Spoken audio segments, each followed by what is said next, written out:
Should the Browns trade for Julio Jones? My answer might surprise you, or it might not, but we're going to talk about it next. Let's go.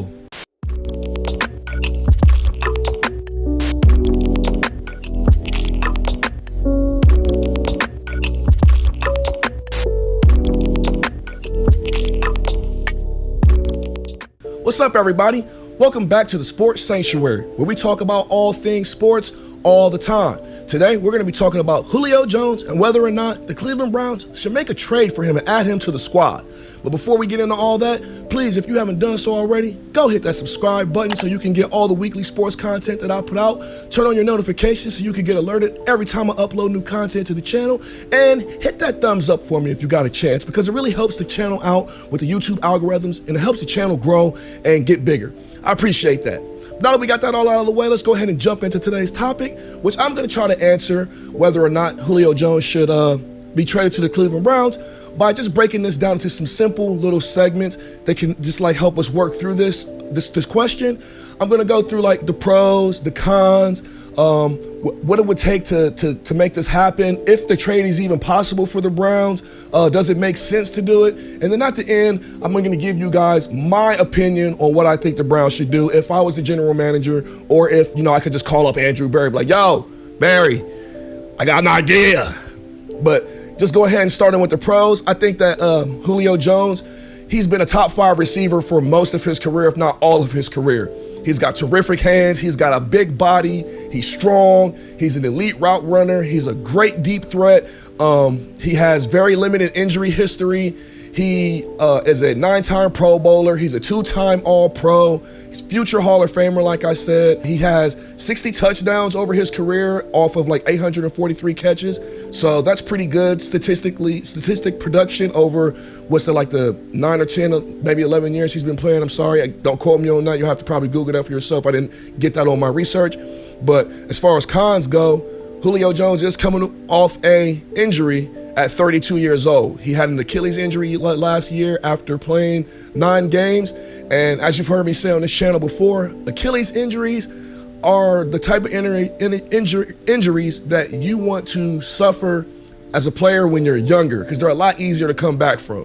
When you're getting older and you're on the other side of 30, wide receivers start to greatly diminish in production value. On the other side of 30, they start to get a little bit more injury prone, as you can see. But Julio Jones is really great on the injury tip. Like I said, he has a very limited injury history. He's played through a lot of injuries, not a lot of injuries, but anytime he's been injured throughout his career, he's played through them.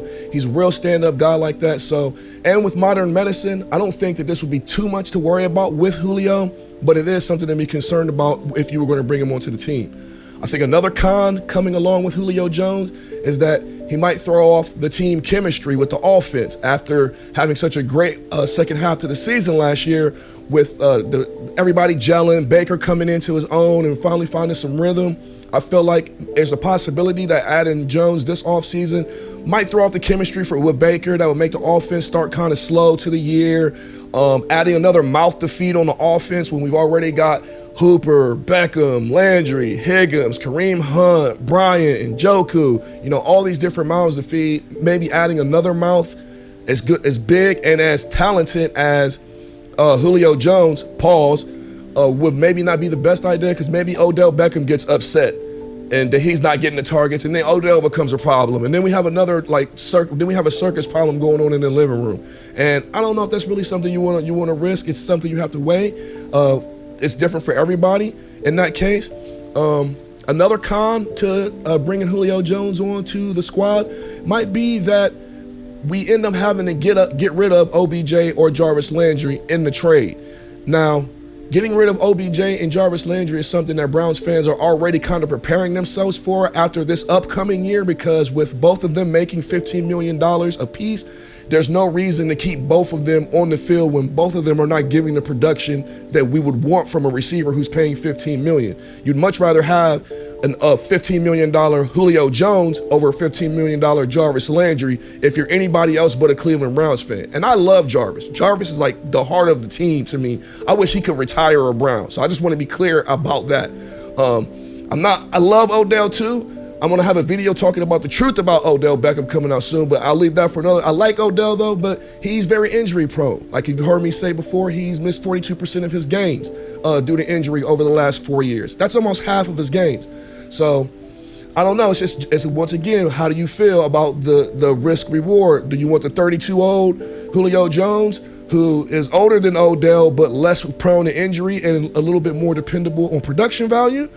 Or do you want to get rid of Jarvis, who is he's a great leader on the field and he's a great heart and soul of the team, but for $15 million, he doesn't really give you that much value on the field. You know what I'm saying? Like he's a great possession receiver. He's great across the middle of the field, but he doesn't give you $15 million wide receiver production money. And that's no knock against him. It might be the offense, the way he's used in the offense. Maybe he's capable of a lot more.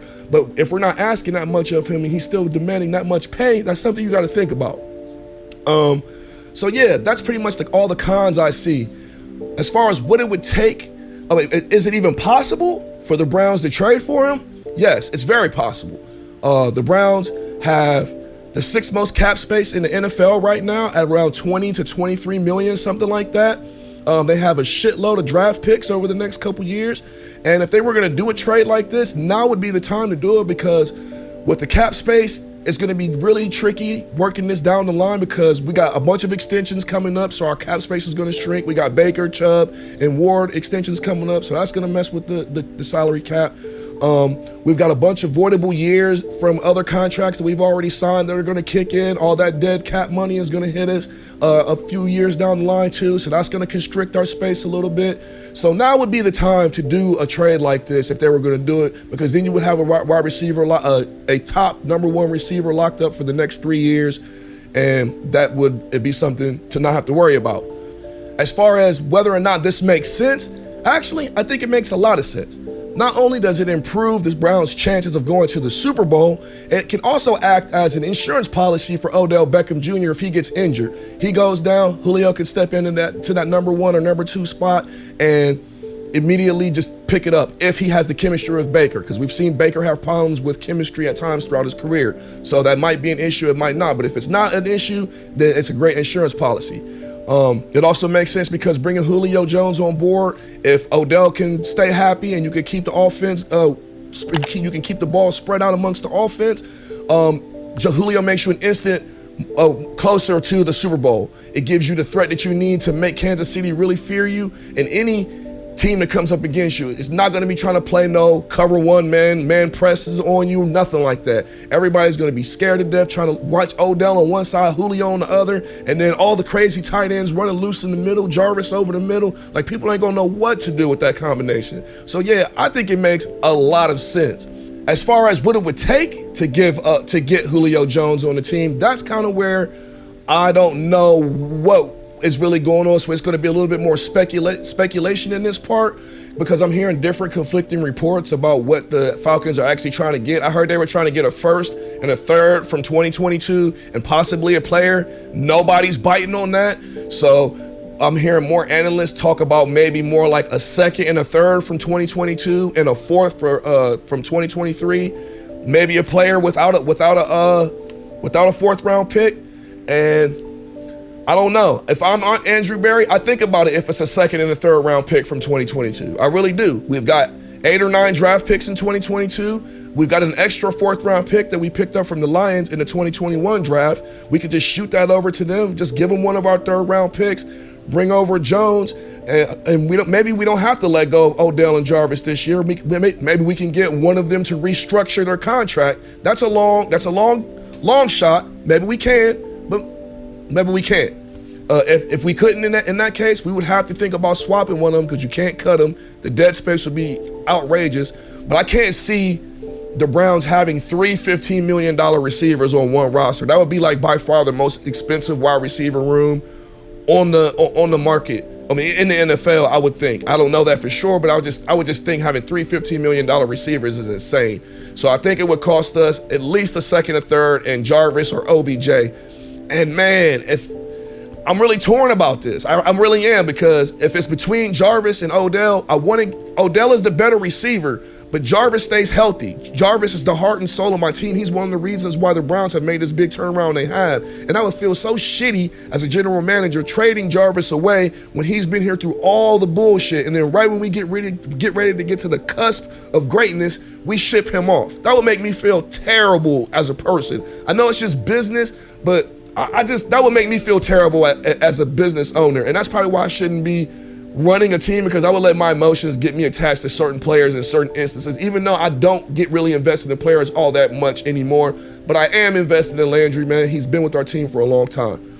So as far as whether or not at the end of this, whether or not I think the Browns should go ahead and trade for Julio Jones, I'm going to say no. I'm going to say no, just because he's older. I don't want to risk the team chemistry thing slowing us up in the beginning. And I really don't want to give up Jarvis at this point in time. I want at least one more year with Jarvis, at least give him a chance to get with this offense and try to get to somewhere deep in the playoffs. And let's try to get all of these people that have been on this team through the 0-16s and the 1-15s and all the crazy stuff that went through with Hugh Jackson, Myles Garrett, Chubb, and all the people that were here through that dysfunctional. I want them to be here when we taste greatness, man. And if we can't get it done this year, then I can see us making some trades after this season. That's something we could talk about then. But as of right now, Julio Jones, man, I would love to have you. You're a great player, man, but I think we good over this way, man. I think we good. We're gonna ride it with our squad and see what's going on and take it from there. But what do you guys think? Let me know down in the comment section below, and let's talk Browns football, baby. As usual, if you enjoyed this video, do me a favor, go subscribe to the channel, turn on your notifications, and share the video with your friends on social media, because it really helps the channel out. Other than that, if you guys are still interested in playing fantasy football, the link to the new league will be in the description below. The first league filled up already, so I had to make another one. And yeah, man, we're almost at 1,000 subscribers. I do want to say thank you to all you guys, man. Shout out to all of you who've been with me since day one. All of you who are just now coming and finding the channel, welcome. Take care of yourself. Stay blessed. Stay out of trouble. And I'll see you later. Peace.